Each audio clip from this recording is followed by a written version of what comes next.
Welcome back to Castle of Illusion. I swear, everything seems to look like an illusion. Including the stairs. Oh, wait a minute, that's right. Here's another door. What's inside this room? A castle of oblivion?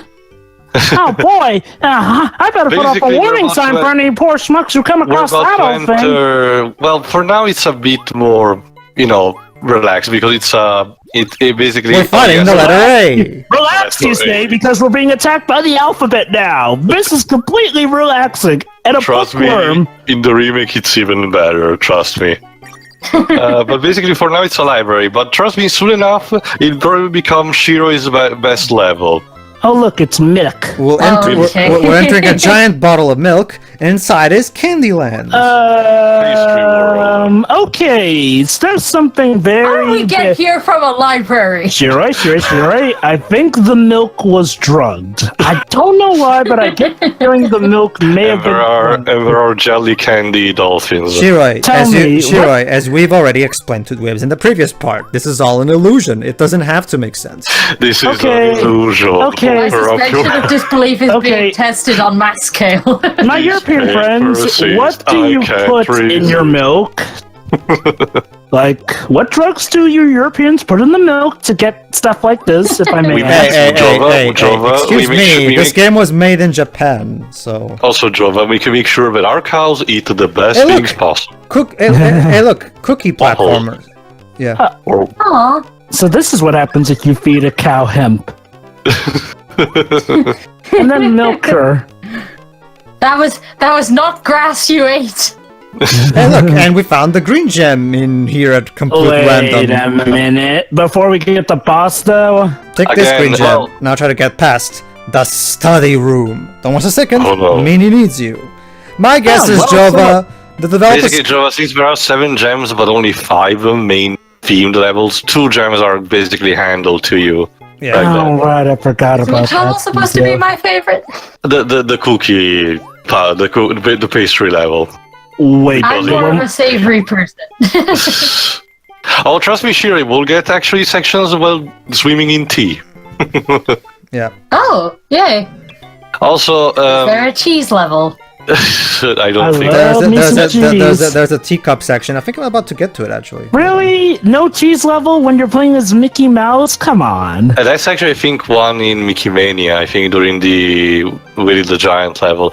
But what I was about to say is about that, the green gem being handled to you. Again, Jova, that's also another thing that the remake enhances upon and actually doesn't just give it to you like that.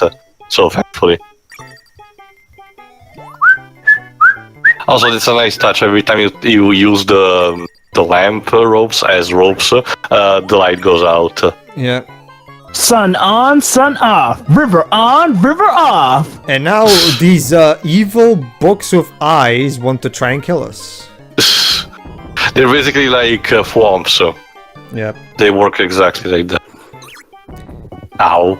It's abundantly clear that the people making this game were inspired themselves in Mario Brothers. Fun fact, in Power of Illusion there are swamps basically like enemy, but they have Pete's face on it, so that was a nice touch. Because it was a game for the 3DS. Yeah, Shiroi, shall we dive into the teacup? Sure. Alright. What could possibly go wrong? But first let's get I'm trying to get that bag there. Bag! There we go. A tea bag. Now let's get into it. Whee! Alright, how many And then Mickey was scolded alive. Look at that! There you go. Living lumps of sugar with eyes. Oh my god, it burns! So much tea. It burns. Okay, this is my favorite level. Also, why are you putting sugar in your tea? Alright, Theo, now this is a natural bonus section, unlike the one you mentioned earlier. Ah, okay. Because the teacup is entirely optional. You don't have to do it. In fact, all you really get is a couple gems. So honestly, if you ask me, unless you're really trying to go for points, which are useless, don't bother. Also, Shira, you will probably bust my people for everything because we put sugar in our tea all the time. Isn't sugar Tea actually already has plenty of flavor. The only reason you should put sugar in your tea is if you've had 2 hours of sleep. Or if we have terrible tasting tea. It's interesting. It's interesting because Well, here in Portugal, every time I've served a cup of tea, I've never been specifically asked for sugar. Well, usually it's similar to coffee. It's an option, isn't it? Like you give the. Well, yeah. When I serve coffee, it's usually either sugar or sweetener. Yeah, in case people with diabetes. But when I serve tea, regardless of which kind of tea it is, I've never been asked for sugar. So I know a lot of European countries drink normal tea without milk, so. We never even bother with that. Like, it's interesting, Shiri. When we get basically the first exposure when we ever had to. That's how you died. I was literally killed by the alphabet. I know your parents said they wanted you to get A's, but not like this. Basically, Shiri, we never heard. Well, as Italians, we never heard of putting milk in tea. The first time we actually ever heard about that was in the Asterix and the Britons movie, where they actually name dropped that, and everyone, and at least I can tell you personally, not just for me, but for every person that I know that watched it, that said every time we watched the movie, we'd say, "Wait, you put what with tea?" Like, because it seems such a weird, thing to put. No, I don't like to most tea. Basically, Shiroi, since Asterix takes place during the year 50 BC, before tea was invented, the Brits drink hot water instead of tea. With milk, sometimes. Yeah. So, do you ever try to Irish up your tea? You mean with alcoholic substances? Yes. Oh, well, yeah, another that's teacup. the term. Let's see if this one has something more useful in it. Oh, that's right, Shiroi. Well, that's the thing, Shiroi. I remember Pedro being flabbergasted when I say the first time I mentioned him, the fact that we Italians tend to actually put a lot of, well, it's mostly adults, but we put alcoholics in coffee. He was a bit surprised. I've never heard of people mixing up alcohol with coffee.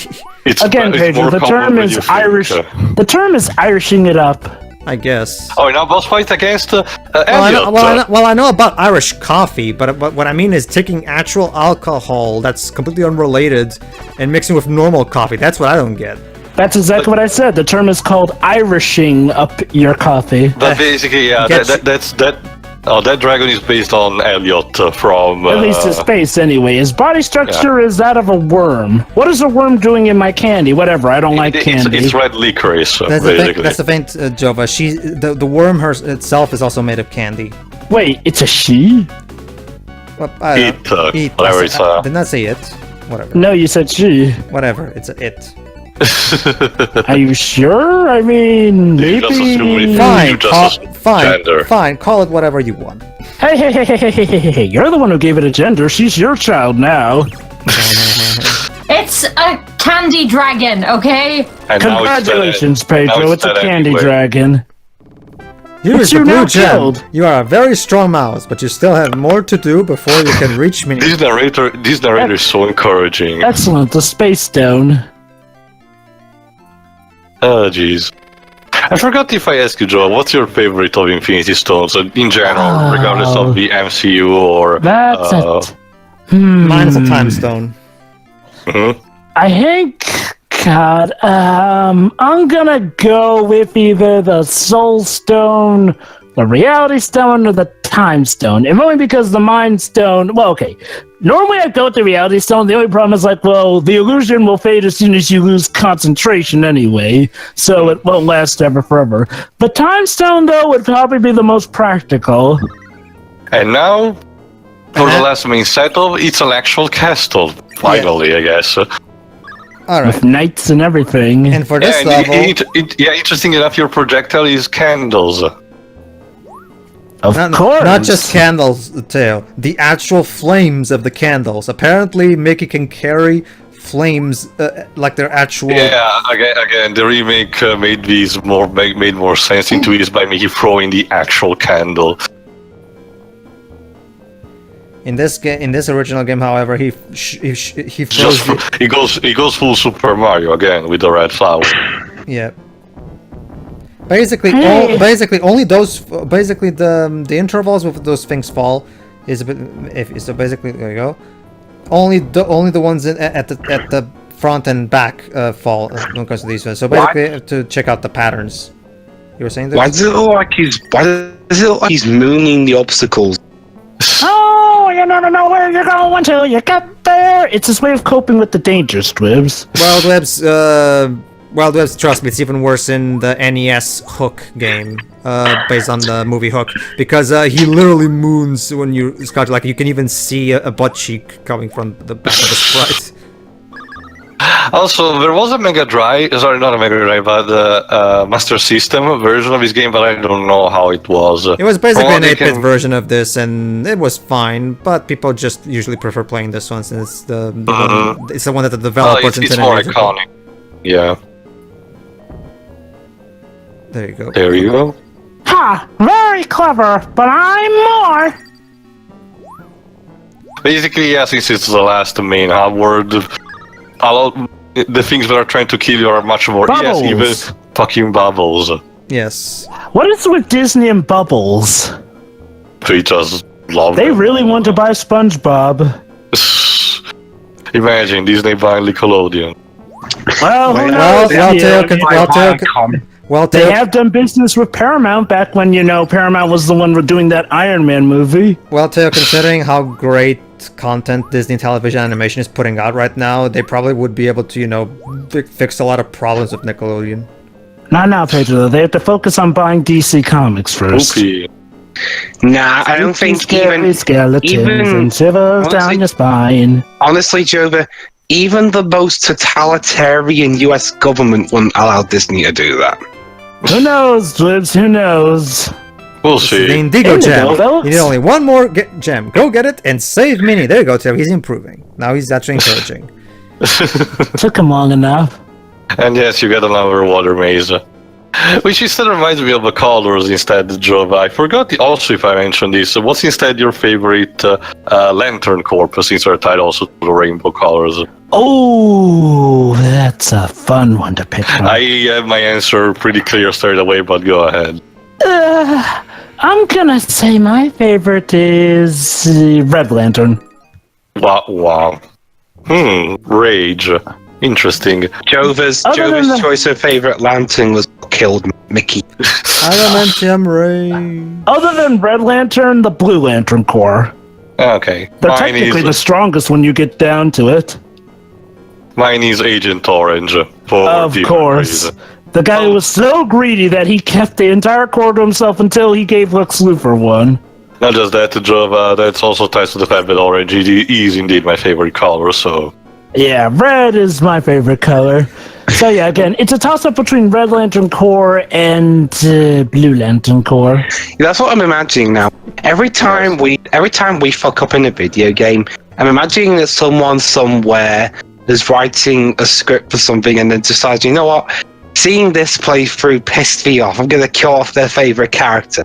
Yes, such as how if you die in the game, something dies in real life. Such as when I fucked up something in Uncharted 2, the writers of Logan decided to I'm gonna kill. And now we're going full Castlevania mode with a clock tower. Yeah. Someone play Castlevania. Free. Time's running out, guys. We gotta hurry. Let me check, though. It seems weird. Let me check in a second. It's abundantly obvious that... also, this music. It's abundantly obvious the NES platformer influences in this game. Yeah. There's also a bit of Mega Man in this. There was a Mega Man game on Mega Drive. Yeah, there was. The Capcom made a special collection that had Mega Man's 1 through 3 on the Mega Drive. Oh, that's right. Castlevania 3, you're right, Pedro, was released in 1989 in Japan, so it makes sense. Oh, yeah, Mega Man The Wily Wars. Yep. Which is funny because North America could only get it on the SEGA channel thing while we actually physical copy. Yeah. What even was that SEGA channel thing? Like the first attempt at an online shop? Yes, basically. Yeah.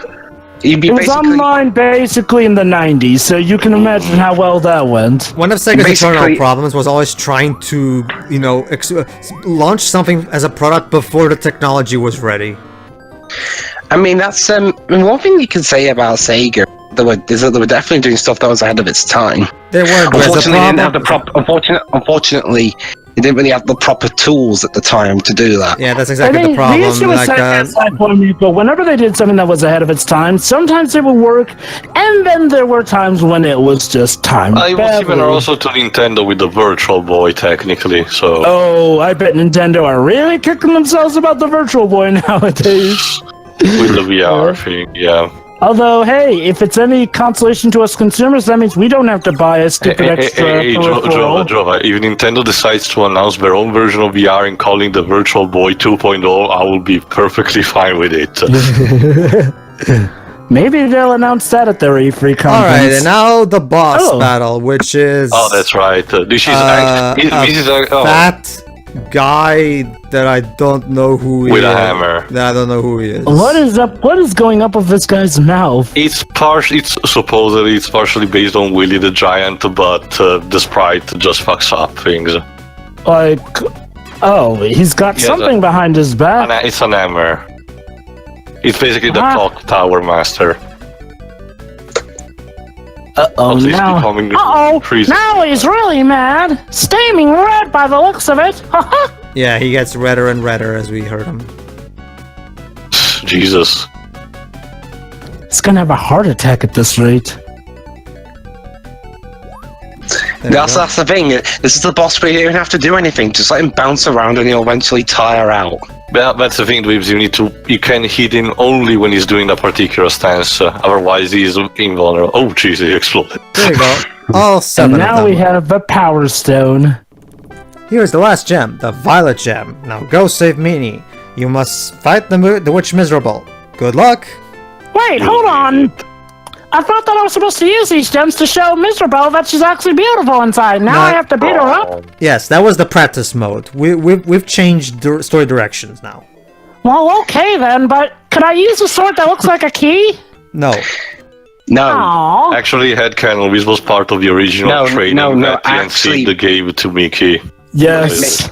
Mickey, do you want this plot to be straightforward or don't you? So there you go. Now the 7 rainbow gems create if you're strong, you can fly, and you'll reach the other side of the rainbow. Literally, see there, it just happened. It's alright, you take a chance. Alright, so here's Miserable. Alright, so Miserable now, by stealing Minnie's youth, I think, she turns into that. Basically, a neat little throwback to the evil stepmother from Snow White. Snow White, yeah. Mixed in a bit with Maleficent. Don't worry, Power of Illusion actually explains why she has that appearance. Basically, her nature of being jealous about other things makes her not have an original form, technically. Oh, it gets even better in the remake, where she takes on more than just a certain form here and there. I honestly don't particularly like the final boss of the remake. I mean, I like this one. This one is simple and straightforward, whereas the one in the remake got a bit too overcomplicated for itself, if you ask me. Well, to be fair, the way I kind of like that one better though, because this one is essentially just, hey, she's here, she's there, jump on her. Not just that, the remake also gives 2 things. First, the remakes of a musical film, which is amazing, and it gets progressively frantic. And the fact that Miserable is chanting every single spell she's doing, which helps up building the atmosphere. But again, we'll get to that. But I will agree with you, Pedro, in a sense that it gets a bit too overcomplicated near the end, because fair point about that. A common thing to do is to die at the very last second. I hate that. Yeah, I hate that. That pissed me off a lot when trying to beat the game the first time. So yeah, just jump also on for her. Minnie. Huh? So maybe I should actually be using these gems or something? Or no, I guess my own 2 feet are just enough to beat her. Yeah, it turns out getting those jewels is kind of pointless. It's okay, we just needed them to make a rainbow bridge. There you go. And now Mickey pulls this ball thing that I don't know what it is, because the game never explained it. It's a diamond. But where did it come from? Well, he did pick up a diamond. Joe. Anyway, Witch Miserable is now back to her usual normal form, but now the tower's collapsing because of course it is. And there you go. She's gonna help us escape. Apparently she had a change of heart.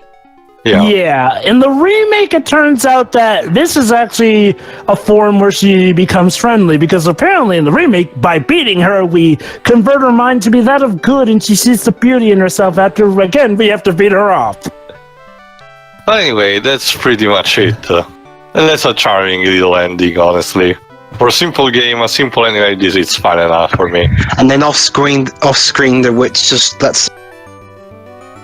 No, dudes, don't worry, we actually see her dropping them back where we started. There you I thought you go. were going to say drop them off back to their death. Oh, there you go. Here's the final, and here's our final touch here. I love this final theme, but it's about the musical final theme that it's about to get. There you go. There you go, Mario. Mickey died. No, it's a classic guy from the old cartoon. And there you go, guys. Mickey got closer than Mario ever will with Peach. There you go. And there you go. Fuck you, Mickey. Game design coordinator Emmerich. She was also the game design coordinator for Quackshot.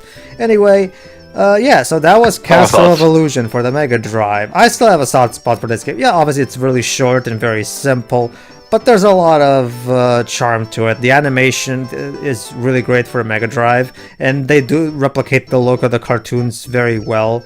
The music is fantastic, and the gameplay, while simple, it's for the time it's just fun. And even today I still think it's nice to, like, if you have like an hour to waste, this is a good way to spend an hour if you ask me. Sound director Bo. Probably a code name. Well, the sound, the set. Once again, Teo, sound composed by Kamiya Studio. So apparently, Kamiya was a composer back then. Blocked. Just like I'm not surprised. it's just like in Quackshot. It also said sound composed by Kamiya Studio. But anyway, that was pretty. I still have a soft spot for this one. What about you two? Yeah, well, obviously there's the nostalgia factor, but overall I still have it's like you, Pedro. This game has its charm enough to be, that simple. Like, yeah, it's for the time. Give me a second. Well, okay. For the time it came out, I think this is a very good game. Indeed. Well, I guess you can. Go ahead. Basically, same as you, Pedro. Moving on. Oh, well, I guess I'll pick up back where I left off then. Yeah, this is a pretty good game. It's fun, it's short, it's quick to the point. I mean, hey, it's not like they're charging the same price they were for it back then, so thankfully they've adjusted properly for that. The aesthetics are lovely and well done for their time. I say it's good on a dime. It's really quite enthusiastic with a rhythm or two. Now, on to you, Dwebs. You're being a bit drastic. I was going to complete the rhyme. You're being a bit drastic. There you go. Says you. Rhyme. Anyway, we have a final curtain call. It's a game that I don't think I'd be into playing, but it looks fine. Why are there all those clones of Mickey in that theater? They're Mickey and Minnie's children. Oh, okay then. They're quite a lot. That's a lot of children. No, Siri. Not all of them are their natural children. They adopted some of them. Sure, why not? They gave birth to naturally like 70 and adopted the other 20. Okay. All right. Really, Jimmy, you just accept the 70 children. Are you Hey, finished, Whips? considering how long they've been around, it wouldn't surprise me. Are you finished, Whips? Yes, I am done ruining. Disney. Who said anything about ruining? I'd say it's enhancing. Anyway, go ahead, Shuri. It just seems like a fun platformer. I like the music, and that's all I have to say, really. All right. This is fun. All right, everybody. Now I'm gonna tag Teo in because next time Teo's gonna bring us the HD remake made by Sega Studios Australia. Sadly, the last game. See ya. See you then. See ya. See ya.